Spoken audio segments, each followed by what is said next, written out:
आपको कैसा महसूस हुआ इस खबर को देखने के? देखिए भाई साहब, बहुत ही दर्दनाक ये खबर है वास्तव में कि एक पुत्र द्वारा पिता की हत्या किया जाना।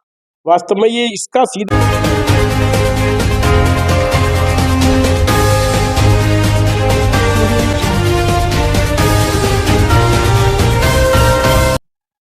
नमस्कार, मैं हूं आपके साथ धर्मेंद्र राजपूत। आप देख रहे हैं डी न्यूज भारत।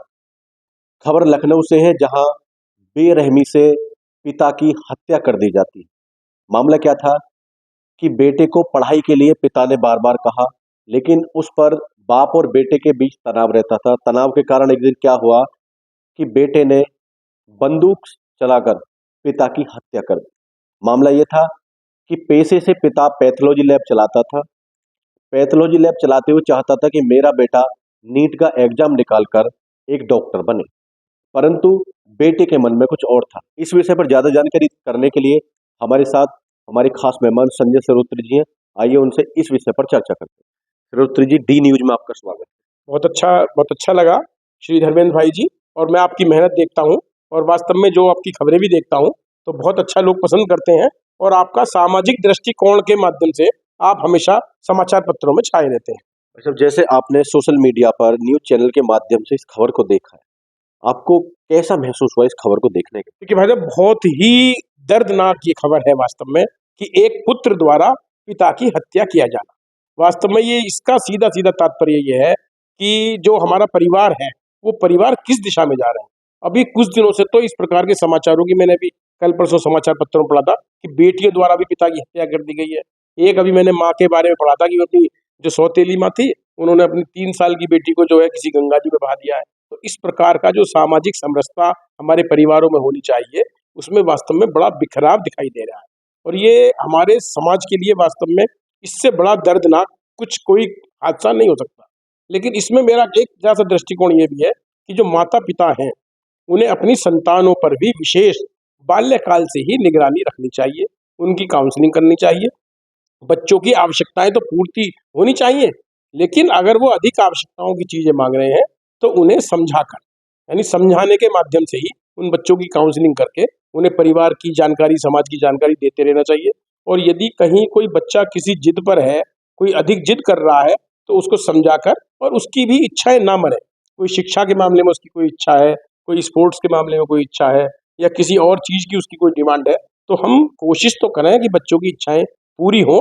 लेकिन यदि हम किसी चीज में सक्षम नहीं है, आर्थिक रूप से कमजोर है, तो अपने बच्चों को बैठाकर काउंसलिंग करने के बाद ही उन्हें कोई चीज समझाई जाए। ये जो घटना हुई है वास्तव में, ये मैं देखता हूँ कि ये एकदम आकस्मिक घटना नहीं है। जरूर इसमें पिता पुत्र का कोई ना कोई पूर्व में महीने, 2 महीने, 1 वर्ष से कोई विवाद रहा होगा। और पुत्र ने ये जो निर्णय लिया है पिता की हत्या का, ये वास्तव में उसके मन में ऐसा कठोर स्वभाव आया है, वो किस कारण से आया है, तो इस बारे में भी माता पिता को उसकी काउंसलिंग, यदि वो लगातार काउंसलिंग होती और बच्चे को कुछ समझाया जाता, तो शायद बच्चा इस प्रकार की घटना को अंजाम नहीं देता। लेकिन चूंकि माता पिता और बच्चों में कहीं आपस में मिल बैठने का अंतर आया है और उसने ऐसा कठोर गलत निर्णय ले लिया, उसे वास्तव में मैंने देखा, अभी टेलीविजन पर भी देखा था, तो उसे एहसास तो निश्चित होगा कि मैंने पिता की हत्या कर दी है। लेकिन कितनी सुनियोजित तरीके से उसने 2 दिन पहले ऑनलाइन चाकू मंगवाना, आरी लाना और ड्रम खरीदना, उनकी हत्या करना, कितना एक, मैं कहना चाहता हूँ कि कितना गंदा गलत निर्णय उस बच्चे ने लिया है। तो ऐसे समाज में हमको बहुत जागरूक रहने की आवश्यकता सरोत्री जी, जिस तरीके से पूरा संपूर्ण देश समाज चाहता है कि हमारे बच्चे पढ़ लिख कर कामयाब हो, ऐसा ही उस बच्चे का पिता भी चाहता था कि नीट का एग्जाम निकाले और मेरा बेटा डॉक्टर बने, परंतु बेटा ऐसा नहीं चाहता था, जिसको लेकर आपस में कहासुनी होती थी। तो इसमें जैसे पिता ने प्रेशराइज किया, क्या बच्चों को प्रेशराइज करना चाहिए? है। नहीं, देखिए मैं इसमें स्पष्ट बताता हूँ कि बच्चों को शिक्षा के मामले में बिल्कुल प्रेशराइज नहीं करना चाहिए। बच्चा जिस लाइन में भी जाना चाहता है, वो टेक्निकल लाइन अपनाना चाहता है, उसे टेक्निकल लाइन अपनाए। बच्चा चिकित्सक बनना चाहता है, चिकित्सक बने। एडवोकेट लाइन में जाना चाहता है, वो एडवोकेट बने। और यदि वो स्कूली शिक्षा को बिल्कुल भी नहीं चाहता है, तो हमारे ऐसे बहुत क्षेत्र हैं, कृषि का क्षेत्र है और अन्य टेक्निकल क्षेत्र है, जहाँ हम बच्चे को, जहाँ बच्चे की रुचि हो, बच्चे की रुचि के अनुसार ही बच्चे को प्रोत्साहित करना चाहिए। माता पिता का ये प्रथम फर्ज है कि बच्चों को बैठाएं। देखिए, माध्यमिक शिक्षा तक तो सब बच्चे आराम से पढ़ते हैं। असली बात माध्यमिक शिक्षा के बाद जब ग्रेजुएशन की बात आती है, तब बच्चों को ये बैठकर बातचीत होनी चाहिए कि भाई आप हमारे बेटे हो, आप बताओ क्या इस अपना जो भविष्य है किस रूप में बनाना चाहते हो। तो उसमें माता पिता को बच्चों की भी सलाह मशवरा से ही कार्य करना। श्रोत्री जी, पुरानी एक कहानी है कि जब बेटे को माँ गोद में उठाती है तो सिर्फ उतना दिखाती है जहां तक माँ देख सके, लेकिन पिता का कर्तव्य, पिता की इच्छाएं माँ से भी कई गुनी बड़ी होती है। क्योंकि जब पिता उठाता है बेटे को तो कंधे पर रखता है और कहता है कि बेटे तू वहां तक देख जहां तक मैं नहीं देख पाया।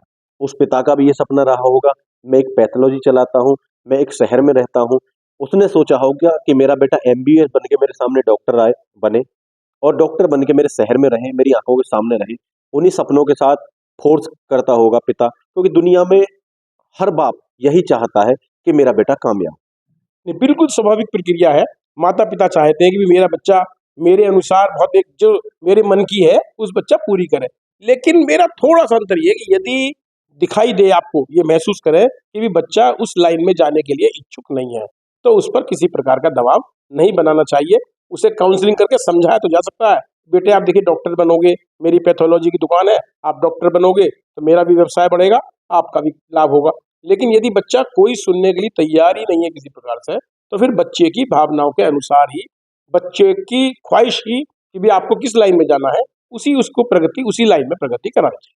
श्रोत्री जी, सोशल मीडिया के जरिए भी लोगों को ऐसी घटना करने की मतलब जानकारी मिलती है, इच्छाएं जागती हैं। जैसे कि मेरठ में जो कांड हुआ था उसमें भी नीले ड्रम का प्रयोग किया गया। यहाँ भी लखनऊ में ये घटना हुई है, इसमें भी नीले ड्रम का प्रयोग किया हुआ। लोगों के जहन में आती हैं, लोगों के सामने आती हैं। तो घटनाएं के बीच में सोशल मीडिया आती है, सोशल मीडिया में चीजें आती हैं, करने का तरीका मिलता है। यहाँ भी वही हुआ, लड़के ने पिता की हत्या की। पिता की हत्या करने के बाद उसकी बहन को पता चला। बहन को पता चलने के बाद बहन घटनास्थल पर पहुंची, लेकिन लड़के ने अपनी बहन को फटकारा, डांट लगाई और घर में रोक दिया। उसके बाद क्या होता है कि वो अ, बाजार जाता है, बाजार से चिकन मटन लेके आता है, अपनी चाची से बनवाता है। बनवाने के बाद शौक से खाता है, लेकिन उसके जहन में एक बात हमेशा रहती है कि मेरे पिता की डेड बॉडी मेरे घर में। वो ऑनलाइन चाकू मंगाता है, उससे टुकड़े करता है, कुछ पार्ट ड्राम में रखता है, कुछ बाहर फेंक देता है। लेकिन जब लोगों को पता लगती है कि पिता कहाँ है, लोग उससे पूछते हैं, वो बहाना लगाता है कि मेरे पिता किसी काम से, बिजनेस के काम से दिल्ली गए। जब पुलिस में तहरीर दी जाती है, पुलिस तहरीर के अनुसार जांच में जुटती है, लेकिन पुलिस को नहीं पता होता कि जो तहरीर देने आया है वही मुख्य आरोपी।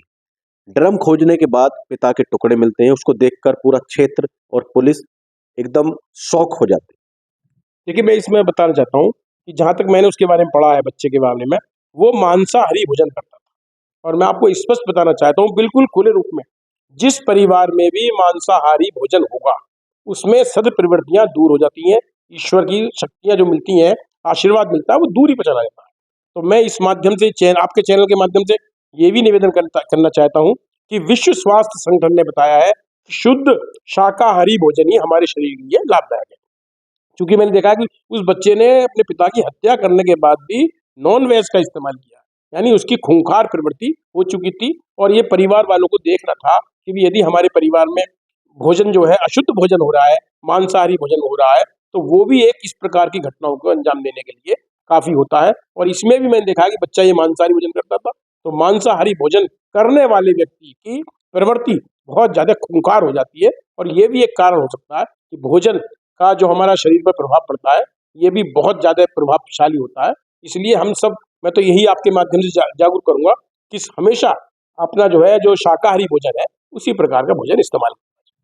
श्रोत्र जी, पिता और पुत्र का रिश्ता इस दुनिया में सबसे अनमोल होता है। आप किस तरीके से लोगों को समझाएंगे, बच्चों को समझाएंगे पिता के साथ किस तरीके से रहना चाहिए? देखिए, मैंने भी स्वामी प्रेमानंद जी का एक विषय पढ़ा था, तो वास्तव में वो बता रहे थे कि पिता का ही दूसरा रूप पुत्र के रूप में जन्म लेता है। तो वास्तव में एक इससे बड़ा पिता पुत्र, माता पिता, बहन भाई, हमारे जो ये संरचना है हमारे परिवार की, मामा मौसी, जो ये ऐसे करीबी रिश्ते बनाए गए हैं, वास्तव में ये बहुत ही ब्लड रिलेटेड खून के रिश्ते हैं। और वास्तव में ऐसे रिश्तों में इस प्रकार की शर्मसार कर देने वाली घटनाएं, दुखद घटनाएं यदि घटित होती हैं, तो हम सबको एक बार फिर पुनः जागृति अभियान चलाकर अपने छोटे छोटे बच्चों को गायत्री मंत्र, दैनिक यज्ञ, उनको धार्मिक प्रवृत्ति, जो भी अपने जिस भी धर्म में अगर कोई व्यक्ति अन्य धर्मों के भी हैं, तो अपने धर्मों के अनुसार उन बच्चों को शिक्षा दी जानी चाहिए और उनको इस प्रकार की जानकारी देनी चाहिए कि भी एक परिवार की क्या महत्वता होती देखिए, ये थे हमारे साथ आज के खास मेहमान संजय सरोत्री जी। यदि हमारी खबर आपको अच्छी लगे तो कमेंट बॉक्स में अपनी राय दें। चैनल को लाइक, शेयर और सब्सक्राइब करें।